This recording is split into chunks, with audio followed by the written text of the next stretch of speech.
Vous êtes bien sur Al24 News, soyez les bienvenus pour une édition spéciale. Comment peut-il en être autrement avec un mouvement offensif palestinien inédit dont certainement les annales en feront écho dans le futur? Très peu de doute là-dessus. 7 octobre 2023, en ce jour, la résistance palestinienne ajoute un chapitre à son manuel de la résistance et de la lutte anti-occupation, un chapitre toujours ouvert d'ailleurs à l'heure où je vous parle, d'où le rendez-vous de ce soir. Alors les faits, vers 6h30, très tôt ce matin, des hommes du Hamas ont orchestré une attaque inédite, attaque passée entre les mailles du filet d'un service sécuritaire antagoniste, pourtant réputé redoutable.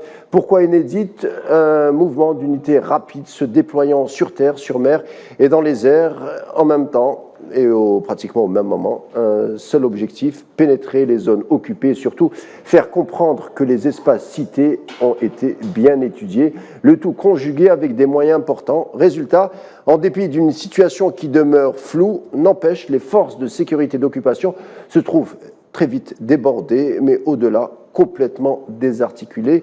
Preuve que l'effet de surprise a fait mal, très mal. Rien ne semble avoir été laissé au hasard. Le bilan humain de part et d'autre est difficile à émettre. Pourtant, la charge palestinienne est ce que, quoi qu'il advienne, prouve qu'il y a une refonte de la technique de la guerre du côté palestinien avec une préparation de haute volée. Et voilà ce que peut en dire pour le moment avec les éléments en notre possession à l'heure actuelle. Mais des interrogations demeurent et elles sont pléthores. Au-delà de la surprise, y a-t-il une stratégie palestinienne au-delà de ce que les images successives qui continuent encore ont montré? On dit également que l'effet de surprise donne un effet avantageant à l'initiateur offensif. Les Palestiniens seront-ils l'optimiser? Oui, et si la réponse est affirmative, on va voir à quel prix. Les unités palestiniennes ont-elles bénéficié d'une aide étrangère? Le conflit palestinien a-t-il pris une nouvelle gamme d'intensité pour être redéfini complètement? Et la question de fond est la suivante: est-ce que cet assaut pourrait déborder sur d'autres territoires, voire une guerre régionale? D'autres questions seront au menu tout naturellement, autour desquelles nous débattrons avec nos invités du jour.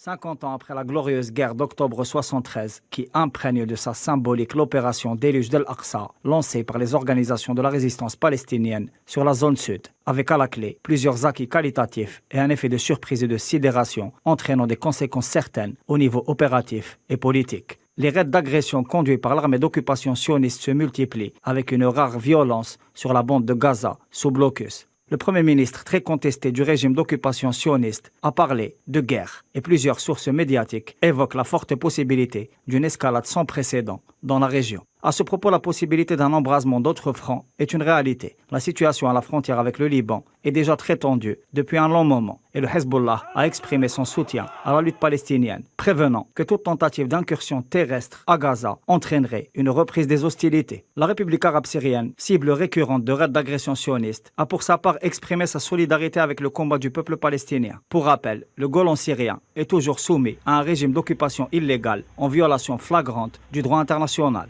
Des manifestations populaires de soutien et de solidarité avec la cause palestinienne ont eu lieu au Liban, en Jordanie ou encore au Yémen. De son côté, la résistance palestinienne affiche une unité de circonstances dans ce qui est considéré comme un combat existentiel pour la libération, face aux exactions permanentes et au déni flagrant des droits fondamentaux du peuple palestinien, soumis à un régime d'apartheid colonial aggravé par un gouvernement sioniste fondamentaliste et illustré par l'escalade répressive sans précédent et les profanations contre les lieux saints, musulmans et chrétiens. L'appel à l'unité des rangs palestiniens a déjà été suivi en Cisjordanie occupée, où plusieurs manifestations ont déjà eu lieu et où la résistance politico-militaire est particulièrement active. Dans les territoires occupés en 1948, la situation est aussi très tendue et pourrait, selon certaines sources médiatiques, donner lieu à des mobilisations populaires de très grande ampleur.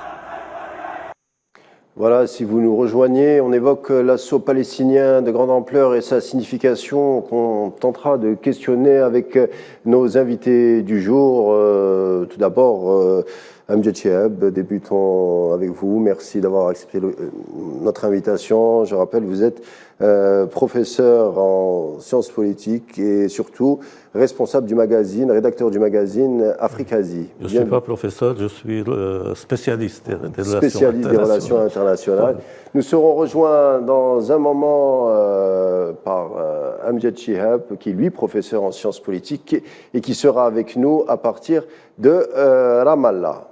Alors, débutons avec vous. Est-ce que l'attaque de ce matin, première question, et puis on affinera au fur et à mesure de l'entretien, est-ce que l'attaque de ce matin vous a-t-elle tout d'abord surprise? Non, pas du tout, pas du tout. Au contraire, ce qui me surprenait avant, c'est pourquoi elle a tant tardé.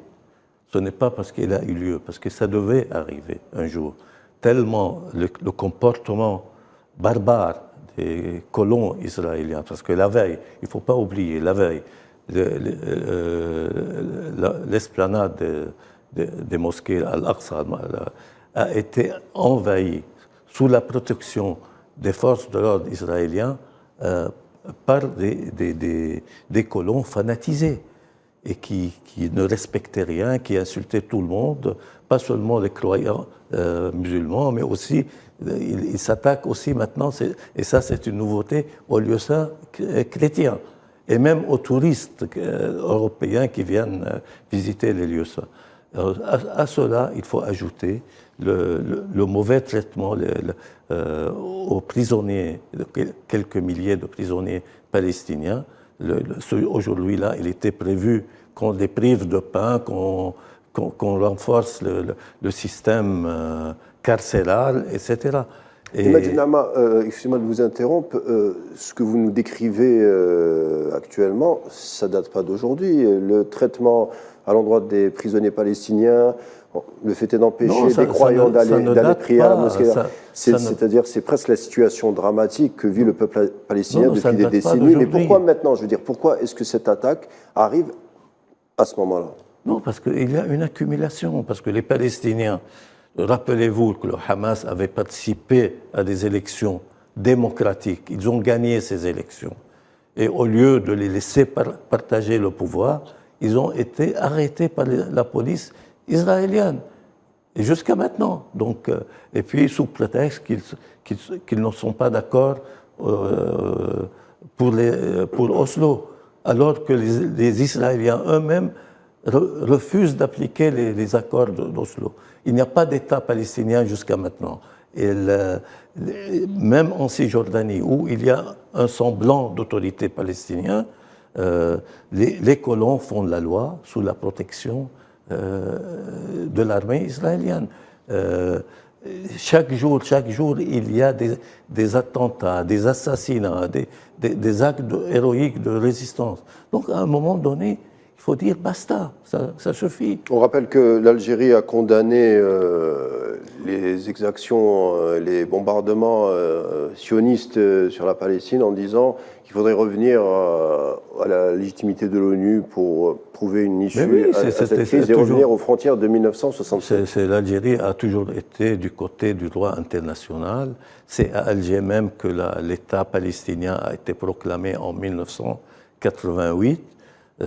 L'Algérie a aidé la résistance palestinienne tout le temps. Elle a œuvré pour réunifier sous l'égide du président Tebboune toutes les organisations palestiniennes. À Alger même, elle a appelé à appliquer à l'application des résolutions de l'ONU et même des résolutions du sommet arabe, du dernier sommet arabe de 2002 à Beyrouth, qui prévoyait la normalisation avec Israël en contrepartie de l'arrêt de la colonisation et de la création d'un État palestinien dans les territoires de juin 67, avec comme capitale Jérusalem, Al-Quds. Donc voilà, c'est-à-dire... Comme le stipulaient les accords... Ce sont les résolutions entre Yitzhak Rabin et de la communauté internationale. Sous l'égide de Bill Clinton. Oui, dans son ensemble. Oui. Et Israël... Mais on pourrait vous rétorquer qu'il y a d'autres gouvernements qui sont venus après Yitzhak Rabin, qui penchent plus vers l'extrême droite et qui ont complètement rejeté ces accords en disant qu'ils avaient une autre définition de l'entité sioniste et du rapport qu'ils avaient avec les Palestiniens. D'ailleurs, c'est un sioniste d'extrême droite qui a tué Rabin. Oui, Baruch Goldstein. Parce que ça me rappelle un livre qui est sorti après la guerre de 67, Israël en danger de paix. Israël ne veut pas de paix, parce que Israël sent que s'il y a une paix, ça va être une guerre civile en Israël même. Mais en même temps, elle se targue d'être la seule démocratie dans le monde, au Moyen-Orient, alors qu'il y a des lois fascistes, des discriminations, apartheid, et ce sont l'Amnesty International, le Human Watch qui le disent, ce n'est pas nous seulement. Voyez. Revenons sur cet effet de surprise. Je l'ai dit en introduction que l'offensive, l'assaut palestinien s'est concentré sur différents espaces avec des moyens déployés assez importants et du jamais vu. Comment vous expliquez qu'un des renseignements réputés les plus aguerris du monde n'ait pas vu venir ce type de mouvement? Comment vous l'expliquez? Je l'explique par l'arrogance et par l'autisme. Ça me rappelle d'ailleurs la guerre d'octobre à laquelle l'Algérie a participé. Vous voyez, les Israéliens savaient que la guerre allait être déclenchée, mais ils le regardaient avec mépris. On va les battre comme on les a battus Octobre 63. En 67. D'ailleurs, la guerre de 67, en Occident, et les sionistes l'appellent la guerre des 6 jours. Ah, vous parlez de la guerre des 6 jours, d'accord. Je pensais que vous parliez de la guerre de qui... D'accord. Oui, la guerre des 6 jours, elle continue jusqu'à maintenant, 56 ans après. Vous voyez? Donc, et puis, depuis 73, ils n'ont pas gagné une seule guerre. Vous voyez? C'était bien sûr parce qu'il y a eu la défection de l'Égypte.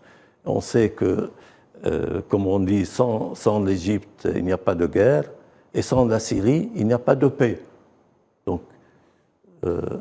ça a retardé. Les Palestiniens ont accepté un compromis avec Oslo, mais Israël ne l'a pas respecté. 30 ans après, on est toujours...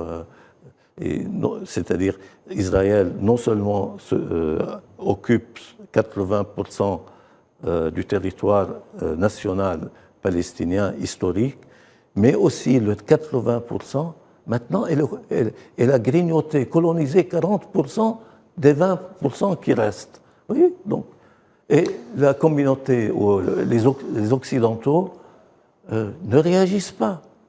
Ne réagissent pas. Sauf quand Israël est... Peut-être l'absence d'une réaction est une forme de réaction aussi. Mais bien sûr, parce que chaque fois qu'il y a un acte de résistance, Israël a le droit de se défendre. Alors que les Palestiniens n'ont pas ce droit-là. C'est le 2 poids 2 mesures. Oui. Et puis, alors qu'ils disent qu'il faut qu'Israël se retire des territoires occupés en juin 67, ils ne font rien.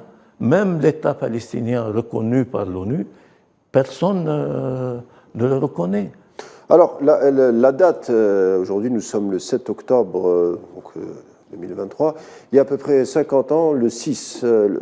6 octobre 1973, voilà. Il y a une coalition de pays arabes dont l'Algérie a fait partie, mais principalement on avait l'Égypte et la Syrie, qui avaient mené une guerre qui a failli en finir sérieusement avec l'entité sioniste. Est-ce que cette date de l'assaut palestinien fait un écho, forcément, à cette histoire? Apparemment, ils ont oublié les leçons de cette guerre, parce que cette guerre d'octobre 67 a montré la vulnérabilité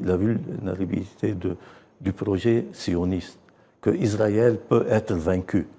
D'ailleurs, récemment, Henry Kissinger, qui était le principal négociateur à l'époque entre l'Égypte, la Syrie et Israël, a dit on a sauvé Israël d'une défaite.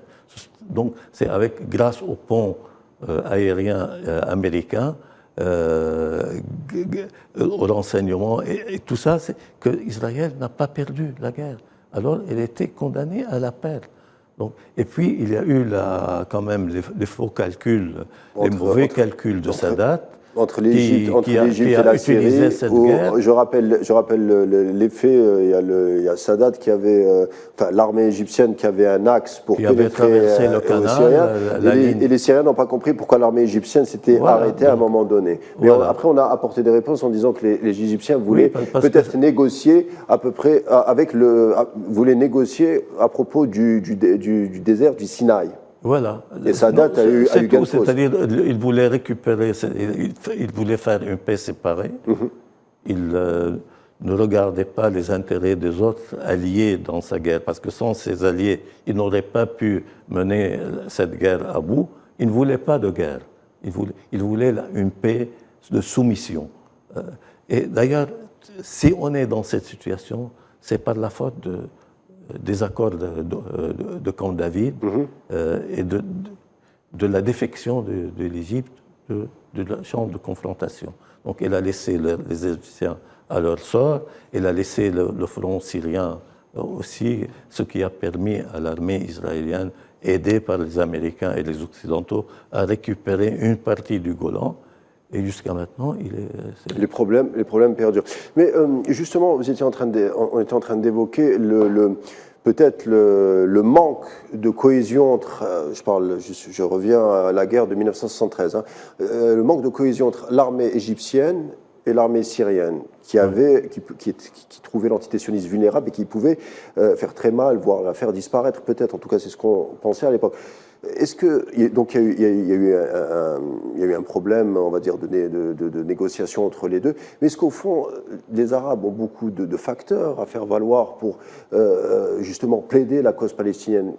Et on sent que la diplomatie arabe peut-être a été en retrait par rapport à cette question autour de ces années. Bien sûr, puisque même l'Arabie saoudite, qui était à l'origine de l'initiative arabe, c'était le prince héritier de l'époque, Abdallah, qui a présenté ce projet qui a été adopté à Beyrouth lors du sommet arabe de 2002. Ils n'ont fait aucun effort pour l'imposer. Mais comment vous l'expliquez? Vous l'expliquez parce que, à mon avis, ça me rappelle... Cette impuissance arabe, comment vous l'expliquez? Non, ça me rappelle quand même que beaucoup de régimes arabes, ce qui les intéresse, c'est leur survie, plutôt que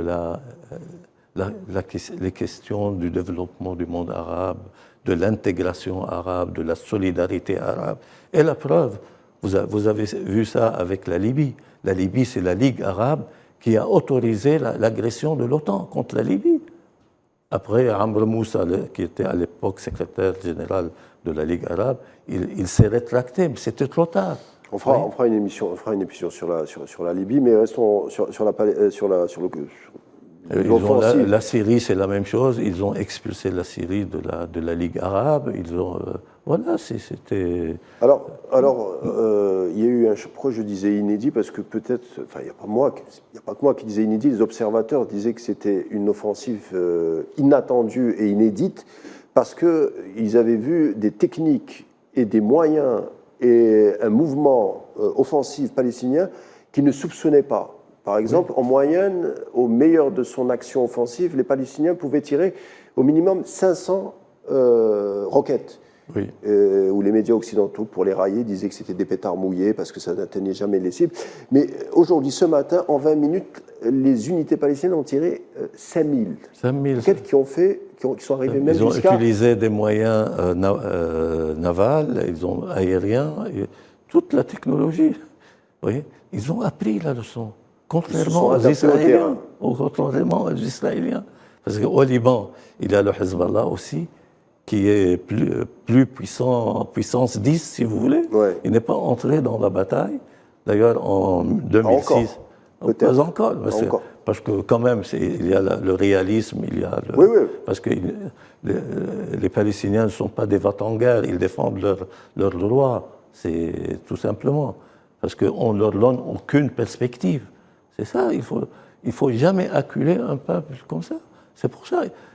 Qu'est-ce qu'ils perdent? Ils ne perdent que leur chaîne en brisant les portes de la prison qui s'appelle Gaza actuellement, depuis des années. Et c'est une prison qui est, malheureusement, il faut le dire, gardée par les Israéliens et par les Égyptiens. Les Égyptiens aussi, vous les mettez dans le même sac. Ils participent au siège de Gaza. Oui. Mais vous parlez de réel politique. Les Égyptiens sont aussi voisins avec cette entité. Peut-être qu'ils sont obligés quand même de composer avec la cartographie du terrain. Non, ils ne sont pas obligés. Écoutez, parce que quand ils ont signé, j'essaie de comprendre leur logiciel. Oui, quand Sadat est allé en Israël et il avait son fameux discours. À l'époque, c'est Mahmoud Riyad qui était le ministre des Affaires étrangères égyptien, puis plus tard le secrétaire général de la Ligue arabe. Il a démissionné. Il a dit on avait de meilleures cartes pour négocier un meilleur accord, parce qu'on a bradé. C'est lui qui le dit, c'est un Égyptien, un nationaliste égyptien, qui a été le ministre des Affaires étrangères. Malgré la récupération du Sinaï. Oui, voilà. C'est-à-dire il fallait aussi exiger le retrait du Golan, le retrait aussi de la Cisjordanie et de Gaza. Ils n'ont rien fait. Il a fait son propre... Il a joué sa propre carte. Il a joué et le monde arabe paye ça. Parce que quelques années après, il y a eu l'invasion du Liban. Ils ont occupé la Beyrouth, la capitale. En 82, ils ont occupé une capitale arabe. Et l'Égypte n'a pas bougé. Et le monde arabe n'a pas bougé. Vous voyez, tout ça, c'est malheureux. Maintenant, les Palestiniens, ils ont appris à ne compter que sur eux-mêmes. Et à leurs vrais alliés aussi, ils ne sont pas très nombreux. Il y avait la Syrie, il y avait l'Algérie, il y avait l'Irak. Mais l'Irak, on l'a détruit, la Syrie, on l'a détruit. Voilà, tout ces... Alors, je reviens sur quand même les informations de ce matin. Est-ce qu'on sent quand même une maturation, une intelligence militaire au niveau objectivement, au niveau des unités de combat palestiniens, puisqu'on sent que c'est une attaque quand même qui a été longuement préparée en amont?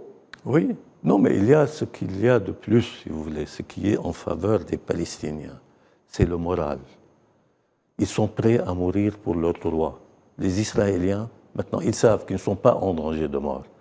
Et ils sont dans une conquête impérialiste, colonialiste, donc ils ne sont pas menacés. Donc, alors que les Palestiniens, c'est vraiment si vital, existentiel, et ils sont prêts à se sacrifier. Quel Israélien est prêt à se sacrifier? Les jeunes Israéliens, maintenant, c'est le dernier de leurs soucis. Il y a un déficit de recrutement, il y a une guerre civile entre eux sur la réforme dite de la Cour suprême israélienne. On va en parler. Ouais. Donc, vous m'avez un peu répondu, mais j'aimerais qu'on reste quand même, parce que j'ai du mal à comprendre quand même qu'un service sioniste qui avait fait quand même, qui avait bâti sa légende sur son efficacité, ses moyens technologiques, surtout de pointe pour trouver, entre guillemets, toutes les cibles qui n'arrivent pas à voir quand même venir une attaque. Je vous repose la question, est-ce que c'est dû justement à la crise politique que le territoire sioniste a traversé? Non. On a vu pour la première fois des officiers du Mossad manifester, c'est du jamais vu. Il y avait même des pilotes sionistes qui disaient que si le Premier ministre n'écoutait pas leurs doléances, il refuserait de monter dans les avions pour bombarder la Syrie.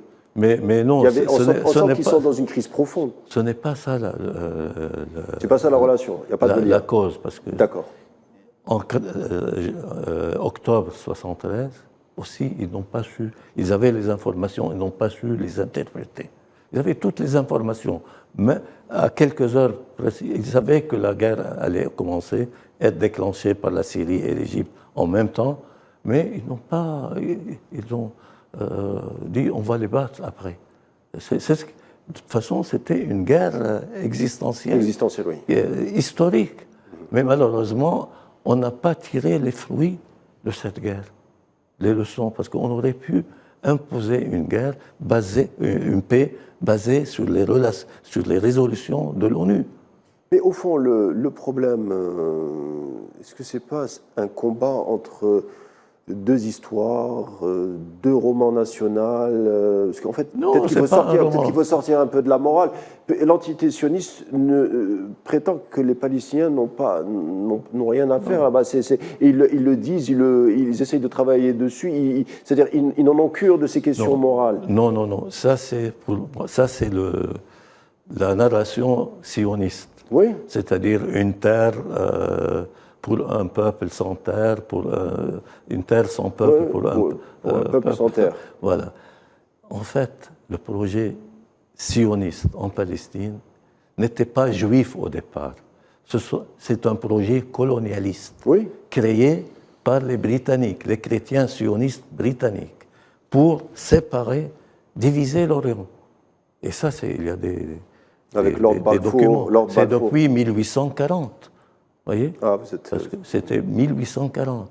Il a fallu quelques dizaines d'années pour qu'il y ait le congrès de Bâle qui a mis les bases du mouvement sioniste avec Herzl. Mais ils n'étaient pas d'accord sur la Palestine, parce qu'ils pensaient à l'Ouganda, ils pensaient à l'Argentine. Voilà, c'était un peu flou. Etc. Et puis d'ailleurs, même dans son livre, il dit « Nous serons l'avant-garde de l'Occident contre la barbarie ». Vous voyez, c'est un discours. Et lui-même, il était athée.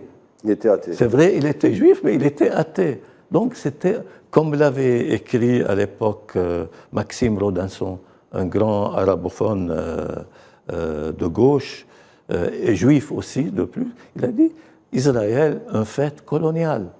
Ça, donc, qu'est-ce que c'est le roman national israélien?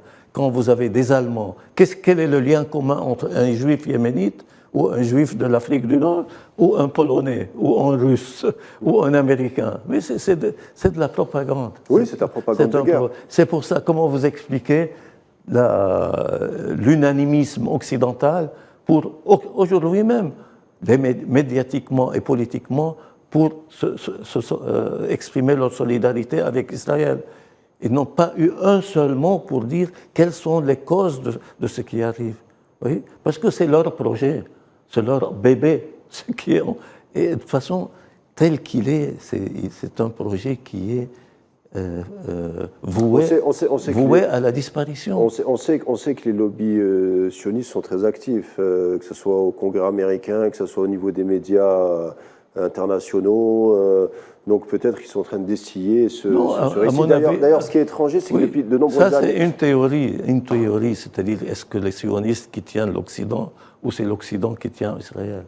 Non, en fait, c'est une matraque. Israël est une matraque entre les mains de l'Occident pour dominer la région. Maintenant, quand vous voyez, par exemple, la politique des États-Unis, ils exigent de tous les pays, surtout de leurs alliés ou de leurs supplétifs, de reconnaître Israël.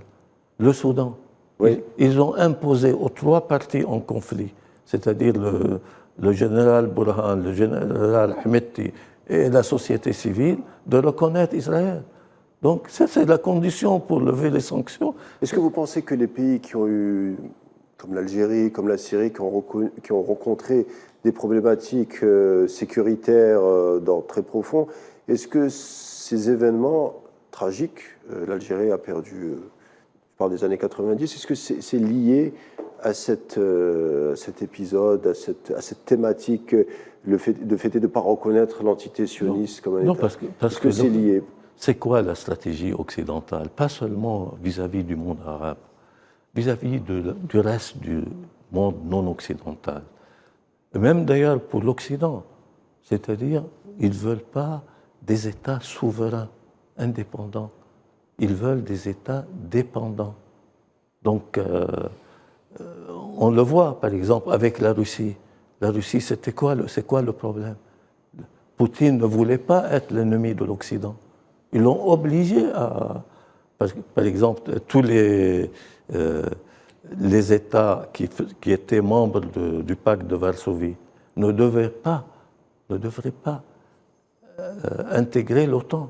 C'était un accord, un engagement occidental quand l'Union soviétique s'est effondrée. C'est-à-dire que les frontières de l'OTAN ne devaient pas aller au-delà du 31e paramètre.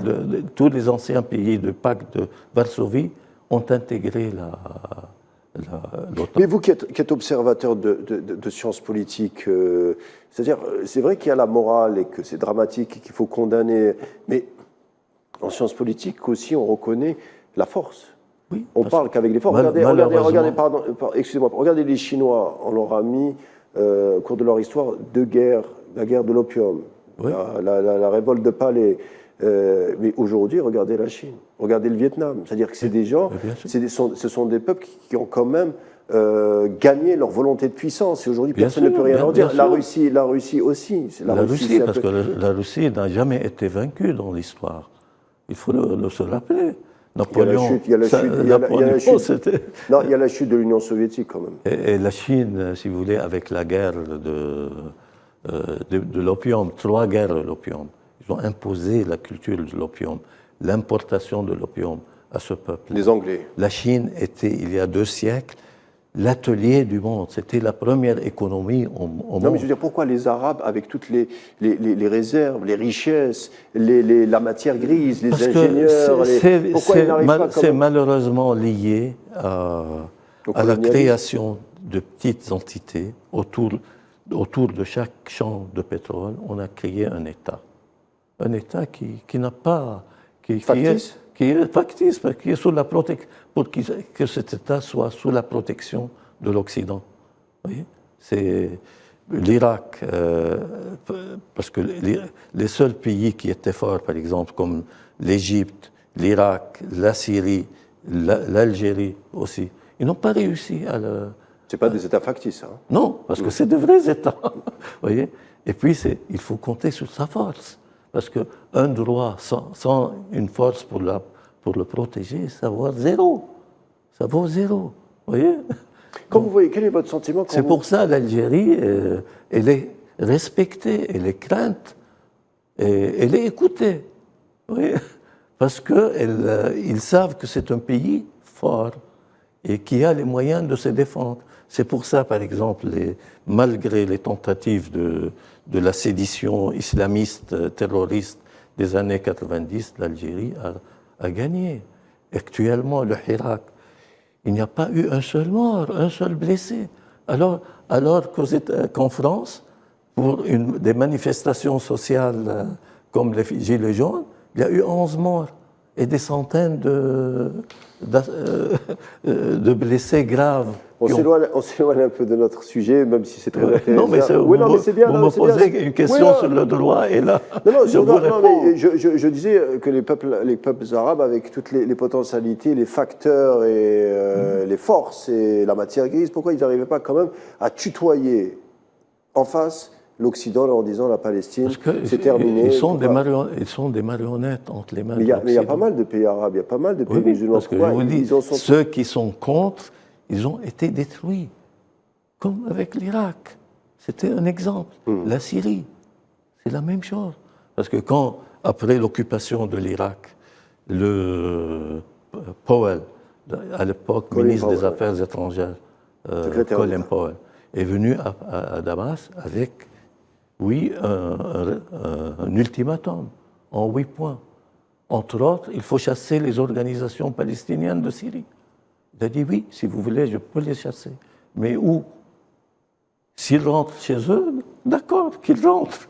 Mais je n'ai pas la morale et le patriotisme m'interdit de les expulser après que les Israéliens, les sionistes, les ont... Est-ce que selon vous, c'est ce qui lui a coûté... sa vie, parce qu'on sait comment il a fini dramatiquement. Comme la Syrie était un État fort, basé sur une armée forte, et idéologique, patriotique, elle a fait face. Quand même, je parlais de l'Irak, Saddam Hussein. Hein. Saddam Hussein, il y a eu une guerre, pas seulement une révolution. Il y avait une guerre. Et c'est le cas aussi de la Libye. Il y a eu une intervention de l'OTAN. En Irak, il y a eu 2 guerres contre... Expliquez-moi, essayons de prolonger notre discussion et nos développements.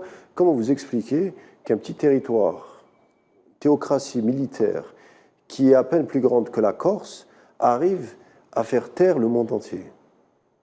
Expliquez-moi Non, ça, vous qui êtes pas- l'observateur de sciences politiques. il n'arrive expliquez-moi pas à ça. faire taire le monde entier, à faire taire l'Occident. Parce Ben, que c'est l'ONU, non, l'ONU, il voulait rentrer à un moment donné dans l'unité africaine. Non, Il voulait... c'est-à-dire l'ONU, elle est ce qu'elle est, avec toutes ses faiblesses, mais selon les résolutions, il y a 400 résolutions pour le retour des réfugiés palestiniens dans leur territoire. N'ont pas été appliquées. Elles ne sont pas appliquées. Oui, mais ce n'est pas l'ONU, ce n'est pas la faute de l'ONU. Oui, ça veut dire que l'ONU... Parce que qui gère l'ONU? Le Conseil de sécurité. C'est un conseil de vainqueurs de la Deuxième Guerre mondiale. Et encore, parce que Sauf la France Sauf ne la faisait France. pas partie. Ne Voilà, faisait sauf pas la partie, on l'a ajouté. Mais vous voyez, même l'Angleterre, c'était les Américains et les Russes. Voilà. Donc il y a eu un partage du monde. C'est tout simplement. Mais c'est pour ça qu'il faut toujours compter sur soi-même, ne pas compter sur les autres. De retour au souverainisme. Voilà. C'est le retour du souverainisme. Parce que dans cette mondialisation... c'est pas un vilain mot comme le disent les Occidentaux. Parce que pour nous, quand on dit souverainiste, c'est une injure en Europe. Parce que c'est la soumission. C'est la soumission volontaire, comme l'avait dit, écrit un écrivain français il y a 5 siècles, La Boétie. Oui. La servitude volontaire, qui est la pire des servitudes. Alors, revenons quand même à notre sujet. Est-ce qu'on connaît... On sent qu'il y a un changement de génération en termes de responsables des unités palestiniennes. Est-ce qu'on connaît à peu près qui sont ces figures, même si on en connaît 2 ou 3, mais est-ce qu'on sait d'où ils viennent, comment ils ont repensé leur stratégie parce qu'il faut le dire, quand même, la question palestinienne avait un peu disparu des médias, on n'en parle plus trop souvent, même les grandes figures, on ne célèbre plus, par exemple, Ibrahim Abdallah, Georges Habash, Yasser Arafat, ces figures sont complètement, on est en train de les faire disparaître subrepticement, et là, avec l'attaque de ce matin, les Palestiniens disent non, on existe encore. Mais bien vous sûr, avez enterré trop vite, on existe. C'est-à-dire la cause palestinienne a disparu des radars des médias occidentaux, oui. Mais elle n'a jamais disparu. Oui, non, mais je veux dire, au niveau symbolique, c'est-à-dire, je parle des médias au niveau symbolique. Et vous me dites comment les nouvelles générations palestiniennes, ouais. Les combattants palestiniens, encore plus forts que leurs ancêtres, c'est quoi? C'est la faute à Israël. Parce que le système répressif israélien produit des héros palestiniens pour s'opposer à cette barbarie. Vous voyez? Parce que qu'est-ce qu'ils donnent aux Palestiniens? Rien. Ouais. Vous voyez,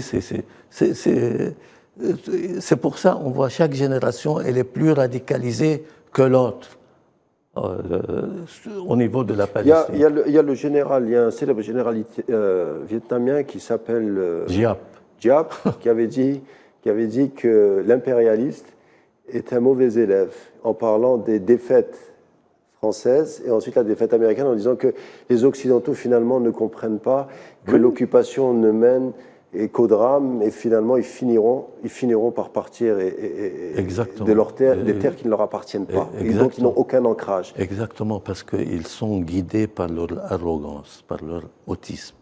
Ils se croient les meilleurs. C'est propre à l'Occident. Mais Giap, il avait une autre phrase quand il a rencontré les Palestiniens, la direction palestinienne, avec Abou Iyad, feu Abou Iyad qui a été assassiné. Feu Abou Iyad, bien sûr. Il a dit à Giap, notre combat ressemble au combat à votre combat. Alors l'autre lui dit, non, votre combat est plus difficile. Parce que nous, on avait des alliés, la Chine et la Russie. Alors que vous avez des ennemis qui vous poignardent dans le dos. C'est ça, il comprenait la remarque est subtile, hein. Voilà. En disant qu'il y a beaucoup de trahison quand même. Voilà. Ça, alors dites-moi, est-ce qu'on, par rapport sur les moyens déployés concernant l'attaque de ce matin, est-ce qu'on a une idée des aides qui ont été fournies aux unités palestiniennes? Est-ce qu'on connaît des pays qui les ont quand même épaulés pour mener à bien l'offensive de ce matin? Bien sûr, on peut dire un mot. Je peux vous citer tout facilement la Syrie, et La Syrie l'Algérie. continue à... Bien sûr, bien sûr, bien sûr. Bien sûr, ils se sont... Non, parce qu'après les années C'est-à-dire de guerre... une branche de Hamas qui était affiliée aux frères musulmans a été achetée par les Qataris et par les pays du Golfe. Elle a combattu la Syrie. C'est-à-dire que la Syrie, où les Palestiniens avaient tous les droits. Ils peuvent être ministres, ils peuvent être députés. Le seul droit dont ils sont privés, c'est la nationalité, pour que la cause palestinienne, l'identité, ne disparaisse pas, oui. Voilà. Ne s'évanouisse pas. Donc, maintenant, il y a 2-3 ans, ils se sont réconciliés. Il y a eu un coup d'État au cœur de Hamas. Ils ont chassé ceux qui étaient impliqués dans cette tragédie, dans cette erreur monumentale. Voyez. Alors, sur les aides, revenons sur les aides. L'Iran, la Syrie... Il y a l'Algérie, l'Irak avant, maintenant un peu moins. Non, actuellement, je parle d'actuellement. L'Iran, la Syrie, c'est tout. Il n'y a pas grand monde. Et le Liban, avec le Hezbollah.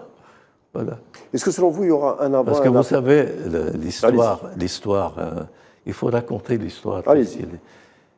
Israël avait expulsé 400 Palestiniens, dirigeants palestiniens du Hamas, dans les années après 82. Qui les a accueillis au Liban? C'est le Hezbollah. Donc, ils les ont entraînés. Et puis, après, finalement, ils sont rentrés en Palestine, après Oslo, après tout ça. Donc, si vous voulez, c'est la fédération des résistances. Maintenant, avec le Hezbollah, ils ont réuni le Fatah de Abu Mazen, Mahmoud Abbas, le FPLP, le FDPLP, le djihad islamique. Tout ça. Ils ont fait les chantres de la mondialisation. Et puis ce qu'a fait aussi le président Tebboune à Alger. Ils s'étaient réunis ici. Avec la réconciliation interpalestinienne l'an dernier pour le sommet arabe. C'est les leçons magiques de la révolution algérienne. Il y avait une unité. On ne pardonnait pas ceux qui semaient les zizanies. On les liquidait même. Vous voyez, il y avait un combat, il fallait le mener jusqu'au bout. Est-ce que selon vous, la réconciliation palestinienne de l'an dernier au sommet arabe a produit ce qu'on a vu aujourd'hui, ce qu'on a observé aujourd'hui? Est-ce que ça a concrétisé, la réconciliation qui a concrétisé finalement une réorganisation offensive? Oui, maintenant, si vous voulez, les Palestiniens comptent sur eux-mêmes. Ça, c'est le plus important. Et ils ont des amis, quand même. L'opinion arabe dans l'ensemble du monde arabe, y compris dans les pays qui ont normalisé. Vous pensez que le peuple marocain, il est contre la Palestine? Bien sûr que non. J'allais en parler.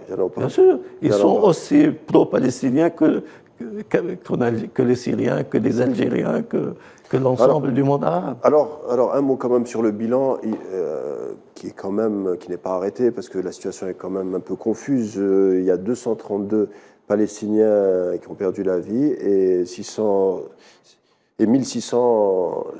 blessés. Oui. Le bilan est encore à nourrir avec les heures qui arrivent. Comment pensez-vous que la situation va se décanter, ou vers quoi elle va aboutir, ou comment vous voyez les prochains jours du conflit en lui-même? Est-ce que c'est une attaque? Est-ce que ce sont des attaques limitées, ou est-ce que c'est des stratégies qui sont déployées sur le moyen terme, voire plus? C'est-à-dire, les Israéliens actuellement ne peuvent faire que des attaques aériennes, faire preuve de barbarie. Des attaques indiscriminées contre les civils et tout ça, pour l'opinion publique israélienne. Mais militairement, d'abord, les Palestiniens, cette fois-ci, ils ont quelques dizaines de prisonniers de guerre. Donc, vous voyez, d'ailleurs... Mais pas des moindres, hein. C'est-à-dire, on parle de généraux qui ont été... Il y a des généraux qui ont été pris. D'ailleurs, il y a aussi des prisonniers qui ont été tués par les bombardements israéliens. Oui. Ça, c'est des informations. Oui. Ça en dit long sur l'affolement. C'est-à-dire, on voit qu'ils sont complètement débordés. Ensuite, ils ne peuvent plus entrer à Gaza. Gaza. C'est une citadelle. Ils peuvent détruire, ils peuvent tuer, mais ils ne peuvent pas gagner. Vous voyez? Et là, ils le savent. Ils le savent très bien. À Beyrouth, c'était la même chose. Là. À Beyrouth, ils ont occupé la capitale libanaise en 82. On parlait des années 80. À la fin, avec les micros, il dit « Ne tirez pas, nous sortons, s'il vous plaît ». Parce qu'il y avait une résistance. Il y avait plusieurs... Alors, l'appel de la communauté internationale, un appel concernant la retenue, c'est le langage, c'est la verbatim habituelle quand il y a ce type de crise. Les représentants occidentaux en appellent à la cessation des combats. L'entité sioniste a rétorqué en disant qu'elle allait utiliser tous les moyens mis à son crédit pour défendre sa population. Donc, ça présage rien de bon pour les prochaines heures, voire les prochains ça va jours. être un banc de sang qui a déjà commencé. C'est pas la première fois que ça arrive. C'est arrivé en 2009, c'est arrivé en 2014. Ils ont presque rasé. Même avant l'aide de la communauté internationale. Je n'aime pas ce terme-là parce qu'il est falsifié. Il n'y a pas de communauté internationale. Maintenant, le monde est divisé. Tu vois, la communauté internationale telle qu'elle est représentée par le Conseil de sécurité, maintenant, chaque fois qu'il y a un projet occidental, il y a un veto russe et chinois, et vice-versa. Donc, c'est paralysé maintenant. On ne peut pas donc parler c'est-à-dire de la communauté internationale ne se réduit pas à l'Occident. Vous voyez? Et l'Occident n'a rien fait pour appliquer les résolutions de l'ONU concernant la Palestine. Et l'ONU, c'est l'ONU qui a créé Israël en 1947. Ben, on le voit quand vous dites que la communauté internationale n'est pas l'Occident, on l'a vu avec la séquence qui se poursuit toujours entre la guerre entre l'Ukraine et la Russie en disant qu'il y a des sanctions internationales, mais finalement quand on voit une carte, la plupart des pays sont soit neutres, déjà être neutre c'est une réponse en soi, c'est-à-dire qu'ils ne sont pas d'accord avec les sanctions. Et ça c'est une erreur de dire sanctions internationales. Ce sont des sanctions américaines et européennes. Tout simplement. Voire même des sanctions américaines et de quelques pays européens. De quelques pays européens, mais l'Union européenne, disons l'Union européenne, qui est une succursale des États-Unis et de l'OTAN. Oui. Mais à part ça, il n'y en a pas. Ce sont des sanctions illégales, immorales et non productives. Vous voyez? On l'a vu. Parce que qui a violé le droit international avec le conflit en Ukraine? C'est l'Occident qui n'a pas respecté les engagements. Vous auriez un pro-ukrainien ici, vous direz, mais attendez, Vladimir Poutine a quand même envahi mon pays. C'est-à-dire à l'effondrement de l'Union soviétique, le pacte de Varsovie aussi a été dissous. La logique était que l'OTAN aussi soit dissous. Ça n'a pas été fait. Pourquoi? Et les Occidentaux disent non, c'est une organisation d'alliance, il n'est pas militaire, il n'est pas pour l'agression. Ils se sont agressés là, ils ont agressé la Yougoslavie, ils ont agressé la Libye, et ils ont voilà. On sent que je reviens sur cette vulnérabilité inattendue de l'armée, de l'entité sioniste. D'ailleurs, il y a un porte-parole de l'armée, un ancien qui est à la retraite, un ancien porte-parole, qui avoue, sans embâche, que les contre-offensives vis-à-vis de l'assaut palestinien ont échoué. C'est étonnant quand même qu'on parle comme ça avec toute franchise en disant que peut-être qu'on n'a pas les moyens finalement de contrer les assauts, les offensives. Non, ils n'ont plus les moyens. C'est-à-dire qu'ils sont désubstantialisés. Voilà, ils n'ont comme moyen que la barbarie, la destruction. Mais qu'est-ce que vous avez à dire sur ça? Qu'est-ce que vous avez à dire sur ça, sur un ancien C'est-à-dire au Liban, quand il y a eu la guerre de 2006. Ils ont détruit les centrales électriques, les ponts, les routes, et tout ça. C'est des crimes de guerre. C'est des crimes de guerre. Ouais. Et La communauté dite internationale. À l'époque, la Russie s'abstenait. Mais ce n'était qu'à partir de la guerre de Libye et de Syrie qu'ils ont commencé à mettre leur veto. Vous voyez, ils disent niet, ça finit. On a assez fait des concessions, maintenant il faut que vous respectiez le droit. Oui, c'est toujours bien de rappeler l'histoire, et l'histoire nous renseigne sur le présent, voire le futur, mais j'ai l'impression quand même qu'il y a un changement avec l'opération de ce matin, puisqu'il y a quand même 250 morts sionistes en territoire occupé. Oui, c'est du jamais vu. Et les prisonniers. C'est du jamais vu. Oui. Non, mais restons sur les victimes sionistes. Oui. Qu'est-ce que vous en pensez? C'est du jamais vu, c'est-à-dire il y aura forcément un avant et un après cette opération. Forcément, ça restera, quoi qu'il arrive, même s'il y a négociation ou si on poursuit Certainement, c'est un tremblement de terre, c'est un message aussi à tous les pays tentés par la normalisation. D'ailleurs, le plus étonnant, c'est le Conseil de coopération de Golfe, qui compte 3 pays qui ont normalisé, ou 2 pays qui ont normalisé. Le 3e, il est sur la route. J'espère le 3e, c'est l'Arabie Saoudite. Vous parlez des accords d'Abraham. Voilà, ils ont dit que c'est le fruit de l'occupation. Et c'est un progrès. Il n'y a que le Maroc qui a attaqué d'une façon indirecte Hamas en les traitant d'extrémistes qui sont contre la paix. Mais de quelle paix il s'agit? C'est la paix des morts, la paix de l'occupation. Non, c'est la paix du colon. Oui, voilà, exactement. C'est parce qu'ils ont eux, ils colonisent le Sahara occidental et ils se sentent une affinité avec les colons sionistes, tout simplement.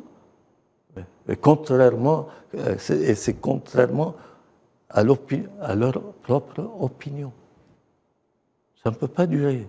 La Syrie, donc votre pays, a payé un lourd tribut aussi par rapport à l'aide fournie à la résistance palestinienne. On se rappelle en 2006 où des images de médias turcs où on voyait des chars sionistes tenter de pénétrer Raza, même au Liban, où on voyait des missiles de dernière technologie détruire ces chars. Et les Occidentaux ont reproché aux Syriens et aux Iraniens d'avoir fourni une aide.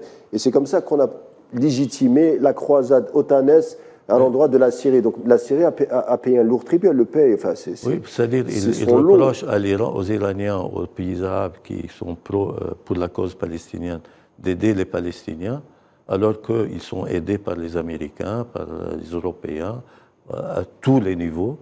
Et ils trouvent ça normal. Ils bombardent la Syrie régulièrement, ils trouvent ça normal.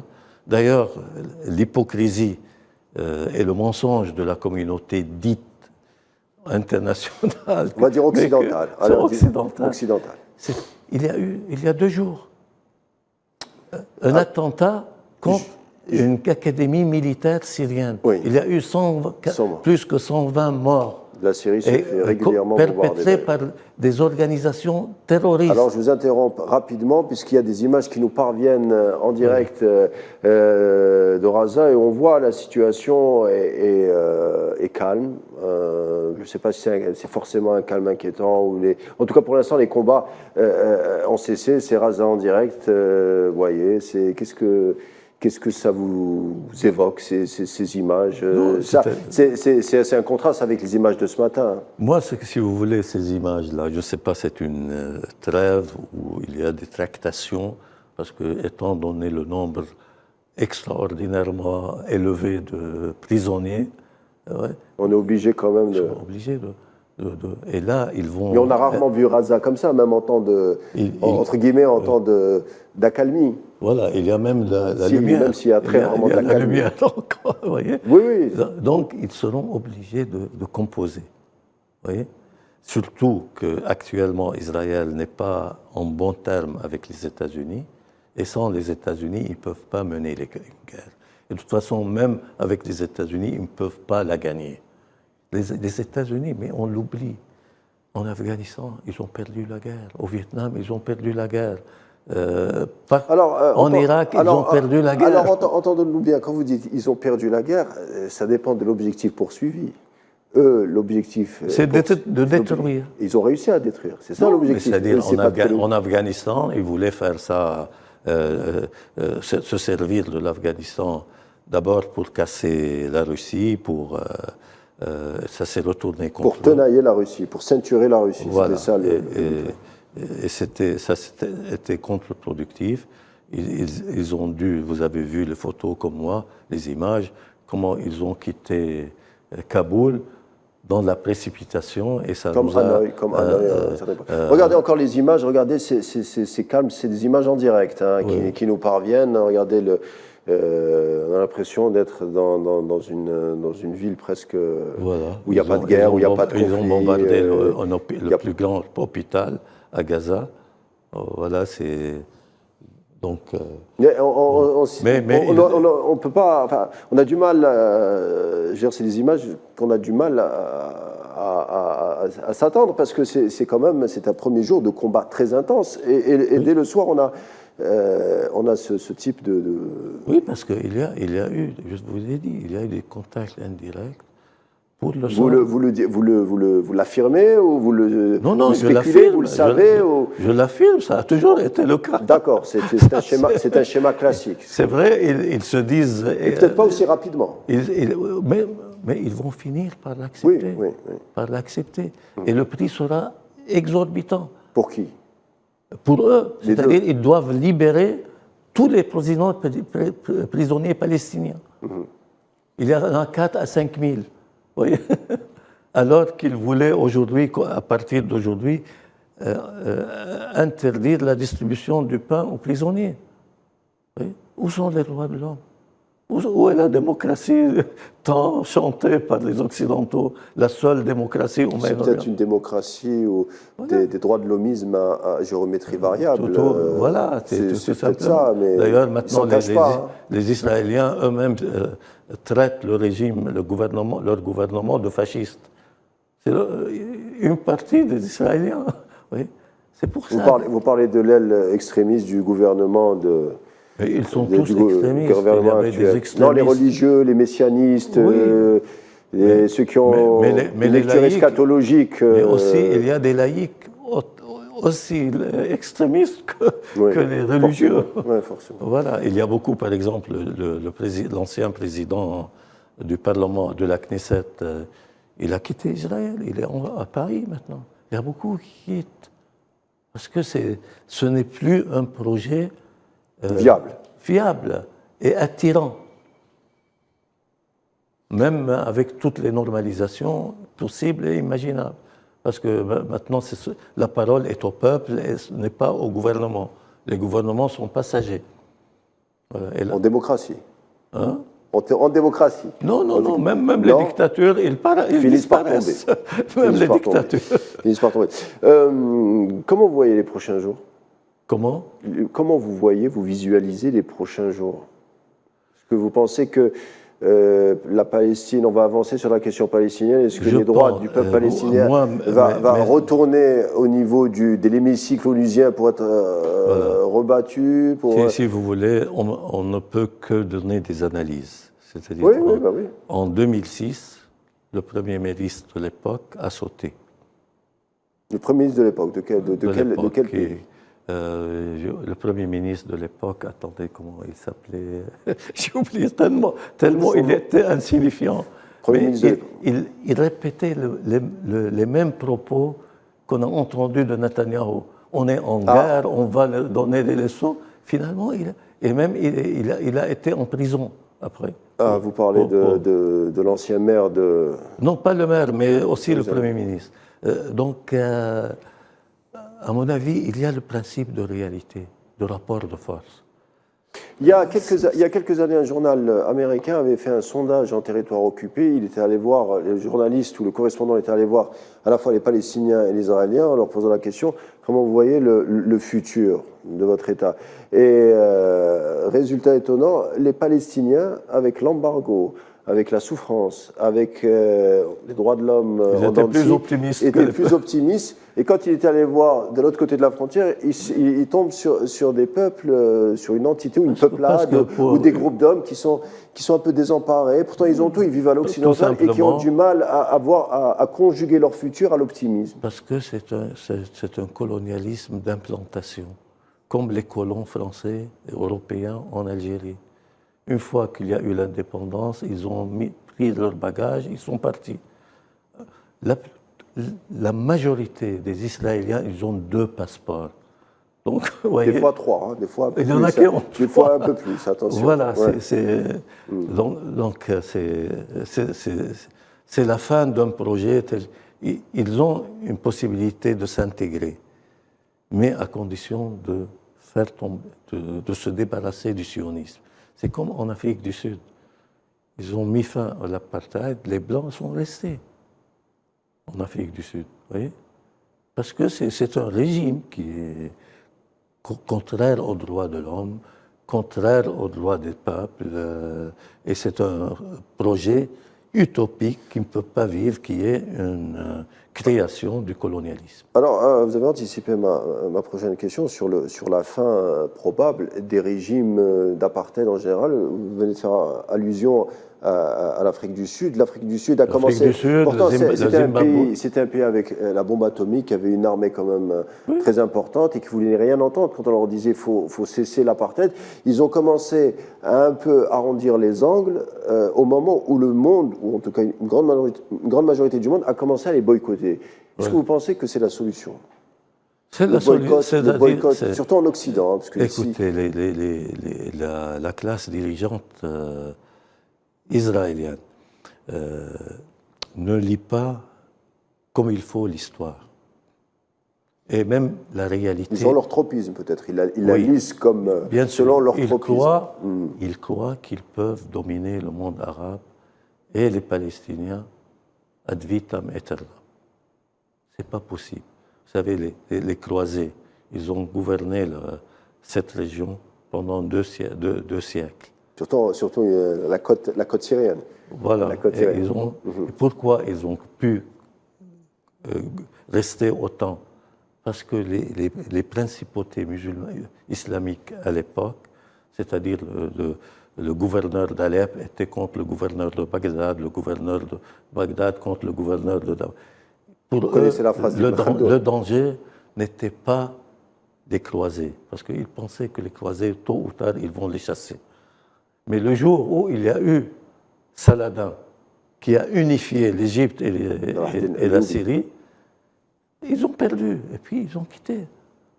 Donc, qu'est-ce que vous êtes en train de dire qu'on attend? Il y en a quelques-uns qui sont restés, qui se sont intégrés dans le tissu moyen-oriental. Donc, il faut revenir, en évoquant cette séquence historique, vous dites que peut-être qu'il y aurait un homme providentiel pour solutionner, je ne sais pas moi, un Nasser, une nouvelle version.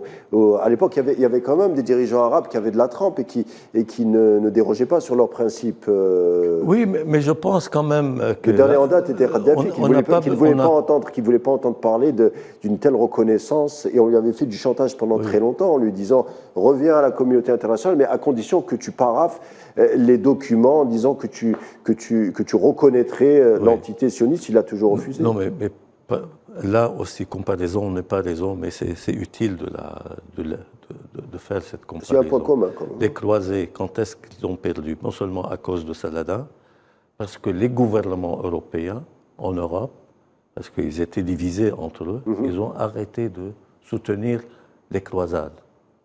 C'est fini. Qui coûtait cher aussi. Hein.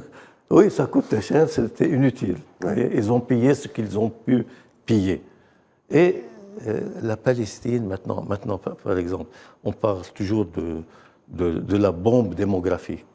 C'est-à-dire un jour que les Arabes vont être plus nombreux que les Israéliens, que les Juifs. C'est le cas maintenant. C'est le cas. Hein. C'est le cas maintenant, y compris à Jérusalem. Entre guillemets, on dit que c'est l'arme du pauvre. Voilà. Donc, et même les Palestiniens disent que nos armes, les ventres de nos mamans, sont aussi c'est une arme. Voilà. Donc, et c'est un projet qui ne peut pas durer. non seulement contre les Palestiniens, mais contre eux-mêmes. Maintenant, on voit les prémices de cette guerre civile. Vous voyez? Parce que, si vous voulez, les Israéliens, ils sont venus de plusieurs pays. Ils ne sont pas homogènes. Notamment européens. C'est le seul pays au monde où on apprend la langue maternelle, la langue nationale, à l'école. Alors qu'à la maison, chacun parle sa langue. Les juifs arabes, ils parlent l'arabe. En général, les juifs, par exemple, polonais, ils parlent le polonais. Les juifs allemands, ils parlent l'allemand ou le yiddish, et pas l'hébreu. Vous voyez, Qu'est-ce que vous pensez de cette... Parce qu'on sait que la question palestinienne, en tout cas le conflit palestinien, parfois envenime des relations diplomatiques. Qu'est-ce que vous pensez des orages ou pratiquement de la demi-rupture entre le Maroc et l'Algérie au sujet de cette question? Écoutez, entre le Maroc et l'Algérie, c'est avant la normalisation, c'est avant le conflit palestinien. Mais ça fait longtemps que le Maroc avait quand même des relations, il y avait des échanges culturels avec l'entité sioniste. Le roi Hassan II, rappelons-le, maintenant il y a des documents. Oui. Quand il y a eu le sommet arabe qui devait préparer la guerre de 73, avait mis des micros, il a transmis toutes les délibérations au Mossad. Vous voyez, quand Ben Barka a été assassiné... En échange, il devait donner Ben Barka. Voilà. Ben Barka qui a été tué par le service de renseignement à la fois israélien et français. Ça ne date pas d'aujourd'hui. Ça a été prouvé, ça, oui. C'est prouvé. Donc, avec l'Algérie, avec Israël, la normalisation maintenant, déjà, c'était une normalisation officielle. Ce qui était caché, maintenant, c'est devenu public. Vous voyez? Tout simplement, ils pensaient que ça va aider, parce que c'était sous pression de Trump. Si vous reconnaissez, vous normalisez avec Israël, on va reconnaître la marocanité du Sahara occidental.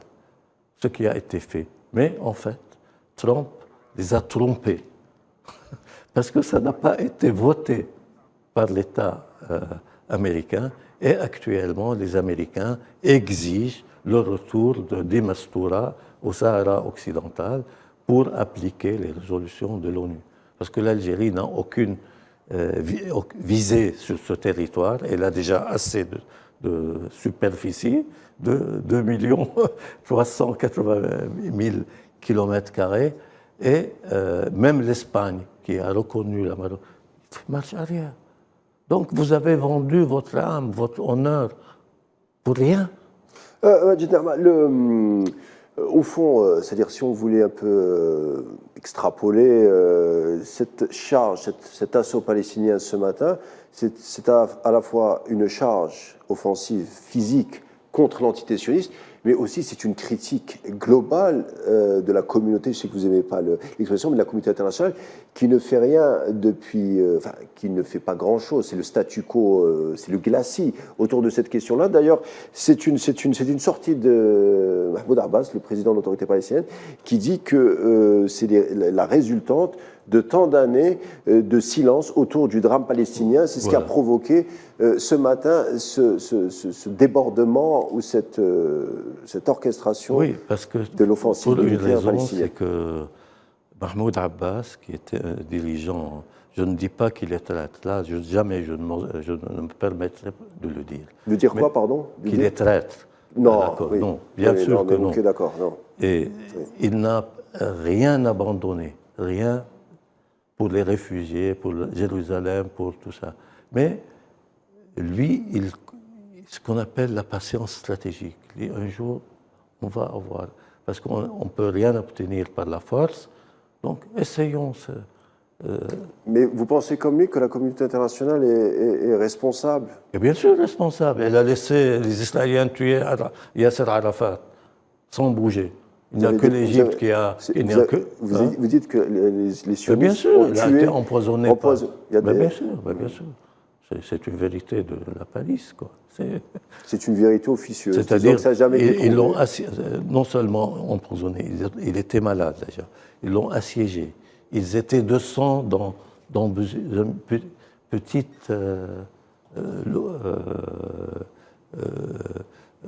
sa maison. Maison, voilà. Donc, il n'a été traité qu'une fois. Il a été vu par une délégation de médecins tunisiens qui ont donné l'alerte. Donc, il a été libéré pour mourir. Tout simplement. Oui, là, je pèse mes mots. Bien sûr que c'était un assassinat. Disons qu'il y a de forts soupçons, mais ça a été dit, on sait que Jacques Chirac, l'ancien président français, l'a sous-entendu fortement en disant que, parce qu'il était quand même allé voir, il a dit le je l'ai entendu beaucoup de la communauté médicale française, qui n'ont pas le droit de se prononcer, mais officiellement, mais il l'affirme, bien sûr. C'est-à-dire, ils l'ont laissé mourir. Oui. C'est des moyens de guerre, finalement. Parce qu'ils ne voulaient pas. C'est des moyens de guerre, finalement, ils sont en guerre. Donc, parce que forcément, ils font appel à ce genre de procédé. Il a signé avec eux Oslo. Oui, mais encore une fois. Après, pour dire, on n'a pas d'interlocuteur. Hamas n'est pas un interlocuteur. Mais vous aviez l'interlocuteur qui s'appelait Arafat, et que vous avez un interlocuteur qui s'appelle Abou Mazen. Entre-temps, il y a un Premier ministre qui s'appelle Ariel Sharon qui vient au pouvoir. Peut-être que c'est une différence qui a son poids. Oui, mais Sharon, il a, à la fin, comme Rabin d'ailleurs, Rabin, il fracturait les bras des Palestiniens, et c'était comme Ben Gvir, mais avec un vernis démocratique, entre guillemets.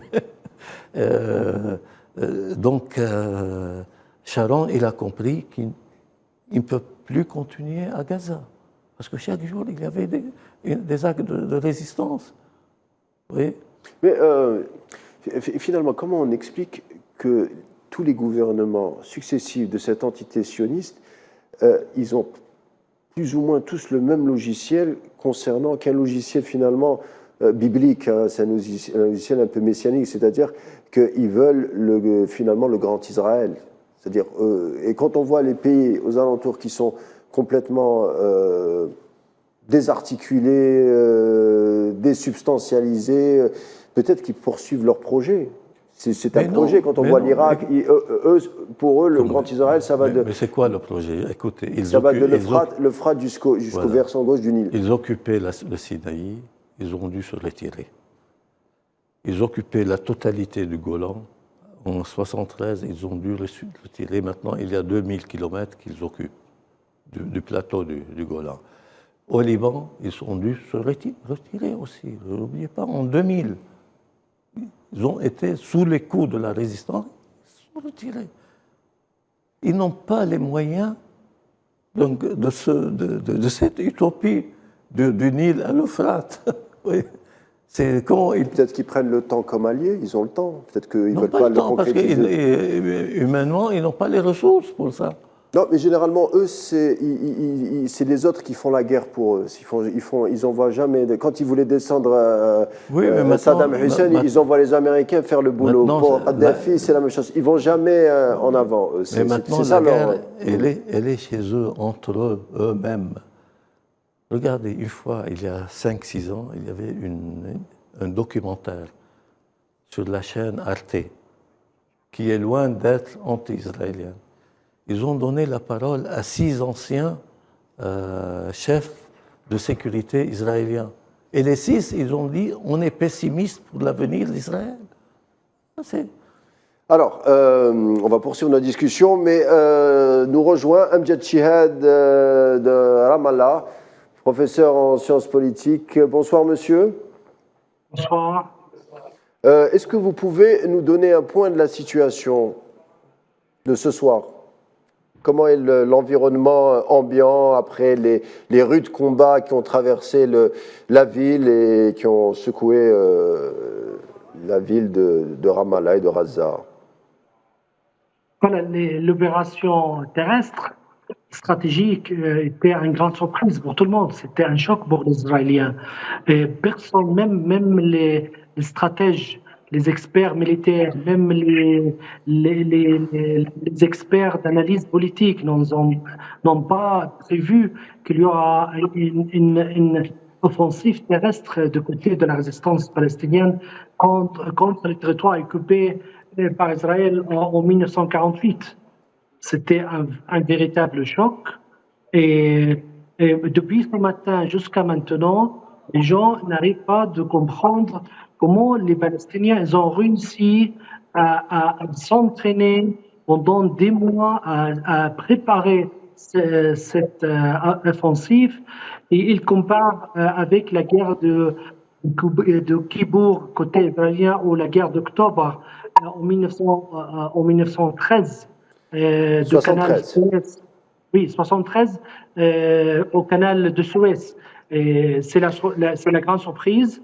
Ils ont réussi à capturer des dizaines de soldats israéliens, aussi de responsables militaires israéliens, jamais vus. Des généraux? On dit qu'il y a des généraux, on a vu sur... Oui, c'est confirmé ça?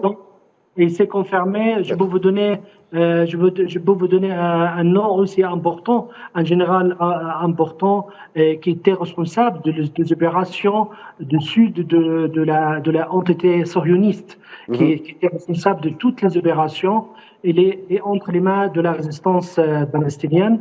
Les images, la guerre d'images, pour la première fois, les Palestiniens l'ont gagnée dans quelques heures. Si la guerre de 73 a fait perdre l'équilibre d'Israël en 6 heures, les Palestiniens ont réussi à faire perdre l'équilibre de l'État sioniste en 60 minutes. C'était quelque chose, n'était pas... vous dites que c'est historique ce qui s'est passé en termes de... Ce qui s'est passé aujourd'hui... C'est pas exagéré de le dire? Non, c'est pas exagéré. Les images, nous, les Palestiniens ont gagné la guerre d'images, la guerre psychologique. Ils ont cassé l'image qu'Israël a constituée depuis des années comme l'armée qui ne peut pas être battue par les autres, avec les grandes technologies, avec les capacités de frappe, et aussi avec des soldats qui luttent avec un entraînement comme un super entraînement que les combattants arabes ne peuvent pas faire face. Donc, qu'on a vu les images aujourd'hui, comment les Palestiniens font sortir les soldats de l'intérieur de la char et faire aussi traîner les soldats jusqu'à le territoire de la bande de Gaza. C'est des images qui vont rester dans les mémoires de tout le monde et que ni Israël ni les autres pourra effacer ces images qu'on a vues aujourd'hui qui ont passé à la télé. Je voudrais vous entendre sur un aspect. On a longuement insisté sur l'effet de surprise de l'assaut palestinien, mais vous qui êtes sur place, c'est ce qu'on n'a pas ces derniers temps, est-ce qu'on n'a pas pressenti comme ça un faisceau d'indices, un espèce de, je sais pas, un silence interrogateur qui disait que quand même il y avait quelque chose qui se tramait? Oui, il y a plusieurs raisons pour faire cette attaque offensive. Mais pour nous, on n'a jamais imaginé que la résistance palestinienne a la capacité de faire une offensive terrestre. On sait qu'il y aura un affrontement. Pas seulement terrestre, hein, il y a même dans les airs et ils ont fait. C'est terrestre. On sait très bien qu'Israël, il maîtrise l'air, il maîtrise le ciel. Il contrôle avec des moyens sophistiqués. Les Palestiniens n'ont pas des avions de char et pour faire face à l'armée israélienne. Ils ont utilisé des moyens modestes et qu'ils ont réussi à entrer, rester déserts. Ils ont contrôlé 3 colonies pendant des heures et des heures. Ils sont même jusqu'à maintenant, à l'heure qu'on parle actuellement, il y a encore des colonies sous contrôle et de centres aussi d'observation sous contrôle de la résistance palestinienne. Imaginez que même Hezbollah au sud du Liban, en 2006, n'a pas fait une opération à cette envergure. Oui, ils ont capturé 2 soldats, ils ont fait une attaque de commando de quelques hommes et on parle aujourd'hui d'une attaque terrestre avec des milliers de combattants et qui sont entrés sur plusieurs fronts et avec des moyens très très modestes par rapport aux moyens israéliens. C'est vrai, ils ont choisi une date, le jour de Symbolique, samedi. historique, Oui, historique. Le jour de samedi, ils savent très bien que les Israéliens sont en jour de congé. en période de Aussi, jeûne. ils ont choisi le matin trop tôt. Ils savent qu'ils ont passé une nuit de fêtes religieuses. Ils ont passé à fêter cette fête religieuse. Aussi, ils ont réussi à faire marcher les Israéliens que les Palestiniens sont faibles. Al-Vetia, je vous pose la question. Alors, je rappelle le bilan qui est de à peu près 240 morts et 1600 blessés. Mais je voudrais vous entendre, puisque vous êtes à Ramallah et vous suivez forcément à travers vos travaux l'évolution, on va dire, politique et même militaire et stratégique du conflit, en dehors du drame que vous vivez au quotidien, bien entendu. Mais comment vous expliquez que les services de renseignement sionistes n'aient rien suspecté, n'aient rien vu venir, parce qu'on voit quand même des unités sécuritaires complètement désemparées, désordonnées, désarticulées. Comment vous l'expliquez? C'est ça la grande question que le Conseil, la commission d'enquête sioniste va poser la question.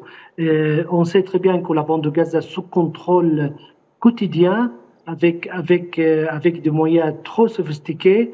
Ils ont aussi les moyens des caméras sur plusieurs endroits importants et aussi sur des barrages, sur des points de passage. Et aussi, ils ont leur service, leur service de sécurité militaire, et qui est normalement responsable sur ce dossier. Aussi, ils ont des informations qu'ils reçoivent aussi du côté de coopération aussi sécuritaire avec l'autorité palestinienne. Malgré tout cela, et la résistance palestinienne a réussi à cacher tout cela, surtout l'entraînement. Donc forcément, la leçon, c'est que quand on maîtrise l'outil technique et qu'on a un outil technique de pointe, ça ne vous donne pas forcément l'avantage dans la guerre. C'est ça la grande leçon. C'est ça ce qui est beau avec les forces anticoloniales, et c'est ce que l'histoire a montré, notamment en Algérie et dans d'autres contrées du monde. Et la Palestine le prouve encore et l'étaye. Tout à fait. Et on a compris avec de longues années que la première importance pour l'armée d'occupation, c'est les informations, c'est les renseignements.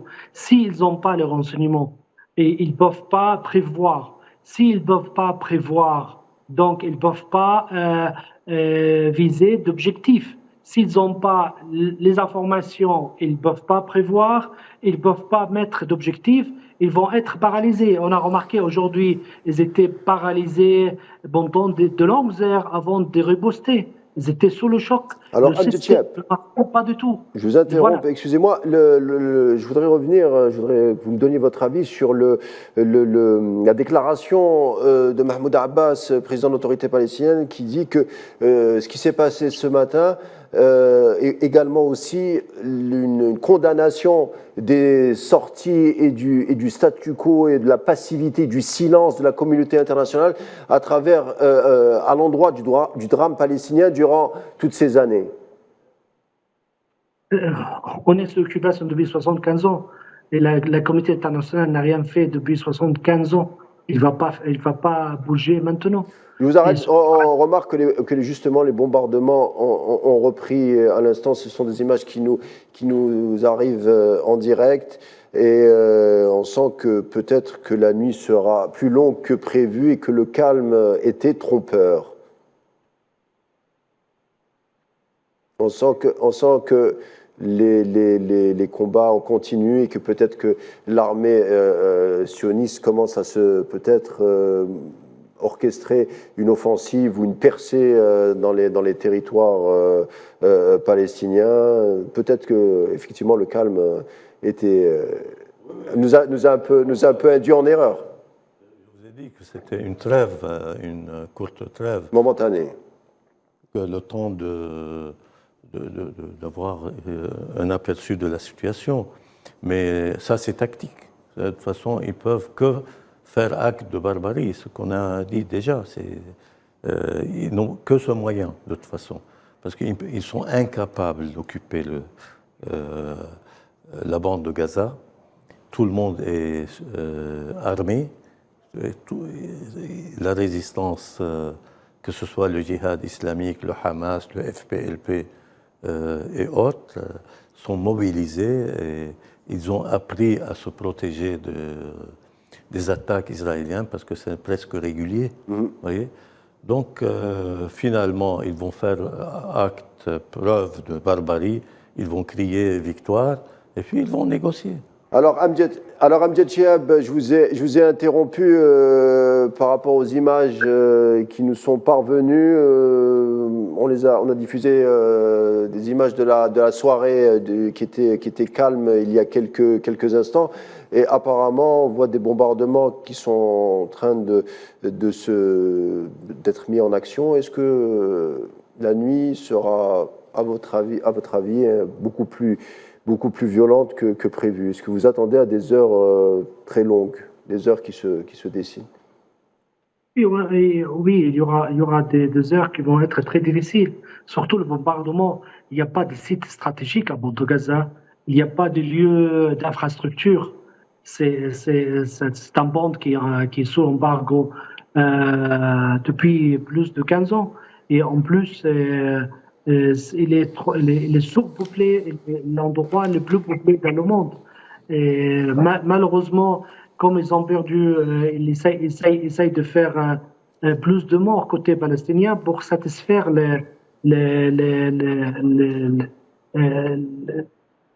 le front intérieur de sionisme à l'intérieur, pour leur dire qu'on a tué beaucoup de Palestiniens, pour leur calmer de la choc qu'ils ont reçu aujourd'hui. Et ils vont continuer, comme l'a dit votre invité tout à l'heure, ils n'ont pas d'autres moyens à faire. Ils n'auront pas le courage d'aller réoccuper la bande de Gaza pour beaucoup de raisons. Et la première, qu'ils ont des dizaines de milliers des hommes armés, bien entraînés, que ce soit... On arrive malheureusement à la fin de notre rendez-vous, Amjad Chihab. Je rappelle que vous interveniez à partir de Ramallah et que vous êtes professeur en sciences politiques. Merci d'avoir répondu à nos questions et bon courage à vous et faites attention à vous. Amjad Majed Nahma, merci d'avoir été des nôtres et d'avoir nourri le débat et de m'avoir accompagné tout au long de notre rendez-vous de l'édition spéciale qui était consacrée aux exactions et à l'offensive palestinienne et au conflit palestinien et sioniste qui malheureusement risque encore de durer. On en parlera sur notre chaîne Al24 News. Soyez au rendez-vous. À très vite.